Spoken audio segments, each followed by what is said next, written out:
भाई एकादशी माता की कहानी सुनो। सारे बहन भाइयों ने मेरी राम राम छोटे बड़े आना। छोटी बेटी एकादशी का व्रत किया करती थी। हर कोई छोटी बेटी की प्रशंसा किया करता था और बड़ी बहन छोटी बहन से ईर्ष्या करती थी। एक बार पड़ोसी राजा का बेटा बड़ी बेटी को देखने आया, लेकिन उसे बड़ी बेटी की जगह छोटी बेटी पसंद आ गई। राजा की छोटी बेटी अब बड़ी बहन छोटी बहन से और भी चिढ़ने लगती है।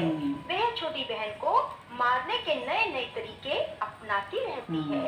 एक बार वह लड्डू में जहर मिलाकर उसे खिलाने की कोशिश करती है और एक बार वह मटके में जहरीला सांप रखकर छोटी बहन के कमरे में रख देती है। एक बार छोटी बहन को पनघट पर पानी भरने के लिए ले जाती है और धोखे से कुएं में धक्का दे देती है, पर हर बार ग्यारस माता उसे बचा लेती है क्योंकि वह ग्यारस माता के व्रत किया करती थी। बड़ी बहन बहुत परेशान हो गई कि यह तो किसी भी तरह नहीं मरती।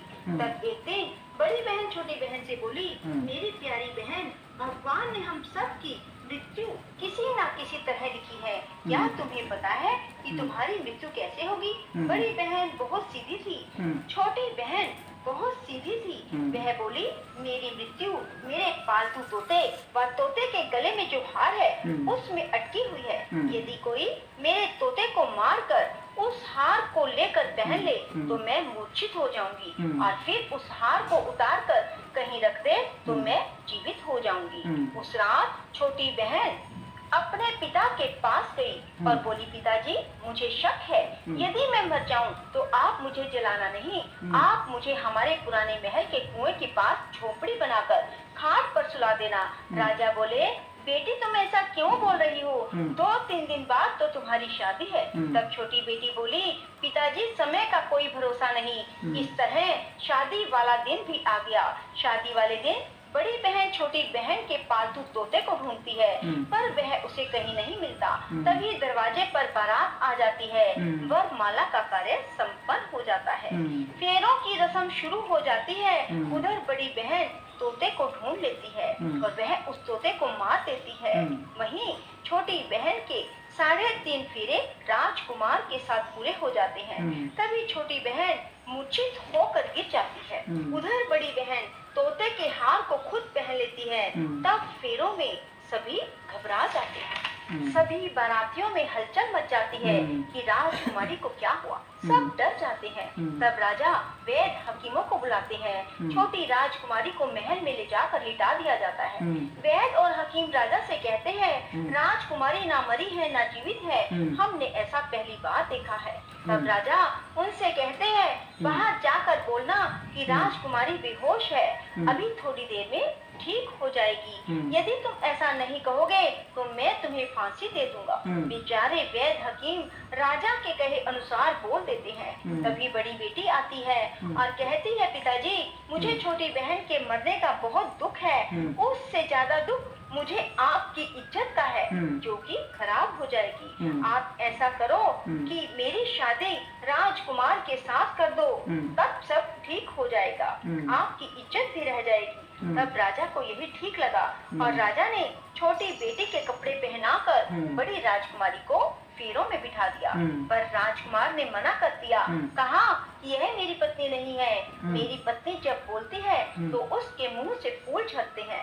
लेकिन सबने समझा बुझा कर उससे 3.5 फेरे लगवा दिए। बड़ी राजकुमारी ससुराल आई तो राजकुमार ना तो उससे बात करते थे, ना उसके हाथ से पानी पीते थे, ना ही उसके हाथ का बनाया हुआ खाना खाते थे।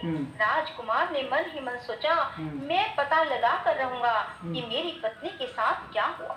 एक दिन राजकुमार दुखी मन से घोड़े पर बैठकर जा रहे थे कि घोड़ा वहीं जाकर रुका जहां राजकुमारी की अधमरी लाश को रखा गया था। राजकुमार ने मन ही मन सोचा कि घोड़ा यहाँ किस कारण से रुका है, कोई तो वजह है जो यहाँ घोड़ा रुक रहा है। तब राजकुमार घोड़े से उतरकर पुराने महल में गई। वहाँ एक चौकीदार था। राजा ने पूछा, यह महल किसका है? तब चौकीदार ने बताया कि यह महल किसका है। तब राजकुमार समझ गए कि यह पुराना महल तो उसके ससुर का ही है। वहाँ खाट पर कौन सो रहा है? राजकुमार ने चौकीदार से पूछा। तब चौकीदार कहने लगा कि यह राजा की छोटी बेटी है जो शादी वाले दिन अधमरी हो गई थी। तब राजकुमार ने कहा कि यह तो मेरी पत्नी है, इसके साथ मैंने 3.5 फेरे लिए थे। तब राजकुमार ने चौकीदार से कहा, तुम किसी को ना बताना कि मैं यहाँ आया हूँ, मैं तुम्हें मुंह मांगी रकम दूंगा। चौकीदार ने हाँ कर दी और राजकुमार खाट के पास गया और बचे हुए 3.5 फेरे खाट के साथ ले लिए। राजकुमार उस दिन वहीं पर रहा और रात को भी वहीं रहा। छोटी रानी रात को खड़ी हो गई। उसने अपने पास अपने पति को देखा तो वह बहुत रोई। राजकुमार ने पूछा, बड़ी अजीब बात है, तुम शादी वाले दिन मूर्छित क्यों हो गई? तुम्हारे पिता ने मेरी शादी तुम्हारी बड़ी बहन से क्यों करवा दी, जबकि मैंने तुम्हारी बड़ी बहन को स्वीकार भी नहीं किया? तब तुम मुझे पूरी बात बताओ। तुम दिन भर तो मूर्छित थी, अब रात को जीवित कैसे हो गई? इसका भी राज बताओ। तब राजकुमारी ने अपने पति को तोते और हार वाली सारी बात बताई। यह भी बताया कि यह बात मैंने अपनी बड़ी बहन को बताई थी। एक बार मेरी बड़ी बहन ने मुझसे मेरी मृत्यु का उपाय पूछा, तब मैंने उसे पूरी बात बताई। मेरी बड़ी बहन मुझसे बहुत ईर्ष्या करती थी। उसने कई बार मुझे मारने की कोशिश की, पर 11 माता ने मुझे हर बार बचा लिया। यह सब मेरी बड़ी बहन ने किया है। तोते के गले में जो हार था वह मेरी बड़ी बहन दिन में पहन लेती है और रात को उतार देती है। इसीलिए मैं दिन में मूर्छित रहती हूँ और रात को जीवित हो जाती हूँ। यदि वो हार मुझे वापस मिल जाए तो मैं हमेशा के लिए जीवित हो जाऊंगी। कोई बहन भी ऐसा कर सकती है? अब राजकुमार छोटी राजकुमारी के साथ वही दिन बिताने लगी। बड़ी रानी ने दासियों को भेजकर पता लगाना चाहा कि आजकल राजकुमार दिन रात कहाँ रहते हैं, पर उसे कोई खबर ना लगी। उधर छोटी रानी गरज से हो गई। एक दिन छोटी रानी ने राजकुमार से कहा, मुझे चाहे बेटा हो या बेटी, रात में ही हो, दिन में तो मैं मूर्छित रहती हूँ। पर एक दिन राजकुमार को किसी काम से बाहर जाना पड़ा और तभी राजकुमारी प्रसव से हो गई। तब उसने 11 माता को याद किया। तब 11 माता स्वयं आकर उसका प्रसव करवाती है। उसके सुंदर पुत्र पैदा होता है।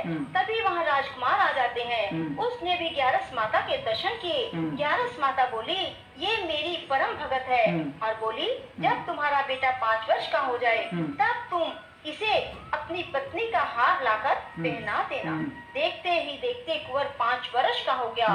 बेटा युवराज 5 वर्ष का हो गया। तब राजकुमार अपने बच्चे से कहते हैं कि बेटा युवराज तुम यहीं रहना, माँ की खाट के पास, मैं शहर से काम निपटा कर आता हूँ। तब बड़ी रानी के दास दासी राजा को वहाँ से आते हुए देख लेते हैं और बच्चे को उठवा लेते हैं। बच्चे के 2 टुकड़े कर दिए जाते हैं, एक टुकड़ा चक्की के नीचे और एक अपने पलंग के नीचे रख लेती है। तब वह 11 माता को याद करती है और 11 माता भीख मांगने के लिए बड़ी रानी के महल में आती है। तब बड़ी रानी अपने दास दासियों के हाथों भिक्षा भिजवा देती है, पर 11 माता कहती है कि मैं तो तुम्हारी रानी के हाथों से ही भिक्षा लूंगी। तब वे जाकर उसे कहते हैं। तब बड़ी रानी खुद उसे भिक्षा देने के लिए आती है। तब 11 माता बिल्ली का रूप बनाकर अंदर जाती है और उसके बच्चे के जो 2 टुकड़े होते हैं उन्हें इकट्ठा जोड़ देती है और उसमें प्राण फूंक देती है और उसे लेकर चली जाती है। राजकुमार कुंवर को लेकर महल में जाते हैं और कहते हैं, रानी ये बच्चा मेरी दूर के रिश्ते की बहन का है, यदि तुम इसे प्यार से रखोगी तो शायद मेरा दिल भी तुम पर आ जाए। तब बड़ी रानी कुंवर को लाड प्यार से रखती है। तब एक दिन राजकुमार अपने बेटे से कहता है कि तुम अपनी मामी से हार मांग लो, हम ये हार लेकर तुम्हारी माँ के पास चलेंगे, पर ये बात अपनी मामी को मत बताना। कुंवर बोले, मामी मामी मुझे अपना ये हार दे दो। एक बात तो रानी जवाब दे देती है, पर फिर उसे ये बात याद आती है कि जब राजकुमार ने उसे कहा था कि यदि तुम बच्चे का ध्यान रखोगी तो मेरा दिल तुम पर आ जाएगा। तब बड़ी रानी कुंवर को हार दे देती है। कुंवर उस हार को लेकर अपने पिता को देते हैं। आज हम आपके हाथ का बना हुआ खाना खाएंगे, हम आते हैं, तुम खाना तैयार करो। बड़ी रानी बहुत खुश हो जाती है कि आज मेरे पति मुझसे खुश हैं। तब राजकुमार छोटी रानी के पास जाते हैं। बड़ी रानी उधर बहुत खुश होती है। तब राजकुमार छोटी रानी को वो हार पहना देते हैं और छोटी रानी जीवित हो जाती है और महल में छोटी रानी और बच्चे को लेकर आते हैं और बड़ी रानी को अपने ससुर के यहाँ छोड़ने के लिए चले जाते हैं और उन्हें सारी बात बताते हैं। उसके ससुर भी इस बात में शर्मिंदगी महसूस करते हैं और कहते हैं ये मेरी परवरिश में ही कुछ न कुछ कमी रही होगी और ग्यारस माता की कृपा से छोटी रानी के भाग जाग जाते हैं। हे ग्यारस माता, जैसे आप छोटी बेटी पर प्रसन्न हुई वैसे सब पर होना। कहते सुनते हुंकारा भरते सब पर अपनी कृपा बरसाए रखना। बोलो ग्यारस माता की जय। राधे राधे, जय श्री कृष्णा। बंधुओं, यदि आपको हमारी वीडियो पसंद आए तो इसे लाइक करें और शेयर भी जरूर करें। साथ ही